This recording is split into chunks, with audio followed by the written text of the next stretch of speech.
وای د دې سړي په مخ بلا بلا غمونه ښکاري. په دې تصویر کې راته ډېر نصیحتونه ښکاري.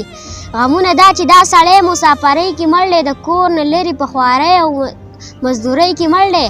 هغه بوډا پلار به ترې ډېر ډېر امیدونه کول، د خپل بچي د لیده ډېر ډېر ارمانونه کول. هغه بوډا پلار به ترې ډېر ډېر امیدونه کول، د خپل بچي د لیده ډېر ډېر ارمانونه کول. نن یې تابوت کې په سرو وینو اندامونه راوړه، ظالمه ښاره تا نه ډېر ډېر ارمانونه راوړه. ای راځه مو اوس د دې تصویر نصیحتونه لیکم، د زړه په وینو پښتنو ته څو لفظونه لیکم. دی چې د چا په عزتونو باندې ننګ کولو، دی چې په یو کور کې د چا سره زندګي کوله، دی چې د چا دپاره یاره مزدوري کوله، دی چې په یو کمبل د چا سره خوبونه کول، د ماشومتوب نه چې چا سره بالونه کول. دی ته چې ګران او د ټولو نه نږدې سړی و. بس لنډه دا ده چې هغې هم د چاچا بچی و. هغه سړي دا په درناک مرګ یې وژلی دی نن، په خېټه خېټه یې چاړه باندې وهلی دی نن. ظالمه داسې خو قسم دی څوک هندوان نه وژني، مسافرۍ کې خو ظالمه څوک ماران نه وژني. د نن نه پس به څوک په خپل رور بروسه نه کوي، څوک به د چا په سر د چا سره لانجه نه کوي.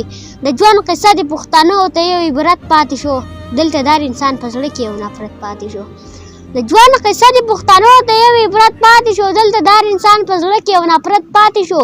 تا له خو وروره د عبرت نه ډک مرګی پکار دی، په دې جرګه کې د عمر په شان سړی پکار دی. دا یانه اوس په چا یقین او بروسه وکړمه، خو په اخره کې به دغه یوه ټپه وکړمه. وایې چې د ابۍ بچی دې نه و، هسې په چا باندې به نه کوې نازونه.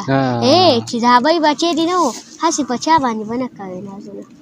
ډېر ښه یاره. وایي راځې راځې په کیا کوی ده.